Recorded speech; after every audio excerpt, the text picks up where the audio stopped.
நடிகை விஜயலட்சுமி சென்னை 28 இந்த படம் மூலமா அவங்க கதாநாயகி அப்படின்ற ஒரு அந்தஸ்தை பெற்றாங்க. அதுக்கப்புறம் ஒரு சில திரைப்படங்கள் அஞ்சாதே மாதிரியான திரைப்படங்கள்லயும் வந்து முக்கியமான கதாபாத்திரத்தில் நடிச்சாங்க. அதுக்கப்புறம் இவங்களுடைய படங்கள் எதுவுமே ரிலீஸ் ஆகலையே அப்படின்னு பார்த்தாக்கா அப்பப்போ ஒரு சில கேரக்டர்ல நடிச்சிட்டு இருந்த அவங்களுக்கு இப்போ ஒரு விஷயம் குட் நியூஸ் நடந்திருக்கு. அதுதான் திருமணம். இந்த திருமணம் எப்படிப்பட்ட திருமணம்னா கட்டாயமா இது ஒரு காதல் திருமணம் தான். உதவி இயக்குனராக இருந்துட்டு இருக்க பெரோஸ் முகமது அப்படிங்கிறவருக்கும் இவங்களுக்கும் தான் திருமணம் ஆக போகுது. பெரோஸ் முகமதா முஸ்லிம் பேர் மாதிரி இருக்கே அப்படின்னு நீங்களாம் டவுட் ஆவீங்க. அவர் முஸ்லிம் தான், ஆனாலும் இந்த திருமணம் நடக்கும். யாருடைய முறைப்படி நடக்கும், எப்படி என்ன அப்படிங்கிறதுலாம் தெரியல. ஆனால் ஒரு வதந்தி ஒன்று கிளம்பிட்டு இருந்துச்சு. அது என்னன்னா விஜயலட்சுமி திருமணத்துக்கு அப்புறம் வந்து மதம் மாறிடுவாங்க, ஏன்னா மாப்பிள்ளை முஸ்லீம் இல்லையா அப்படின்னு சொல்லிட்டு. இதுக்கு விஜயலட்சுமி என்ன பதில் சொல்றாங்க அப்படின்னு அவளோட எதிர்பார்த்துட்டு இருக்கும்போது அவங்க சொல்லியிருக்காங்க, முகமதும் நானும் சின்ன வயசுல இருந்தே ஃப்ரெண்ட்ஸ், பள்ளி பருவத்துல இருந்தே எங்களுடைய நட்பு ரொம்ப அழகான நட்பு.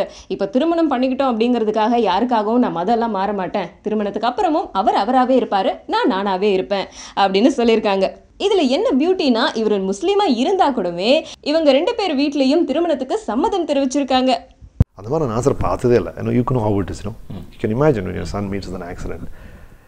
He came back very sweetly, continued with comedy scenes.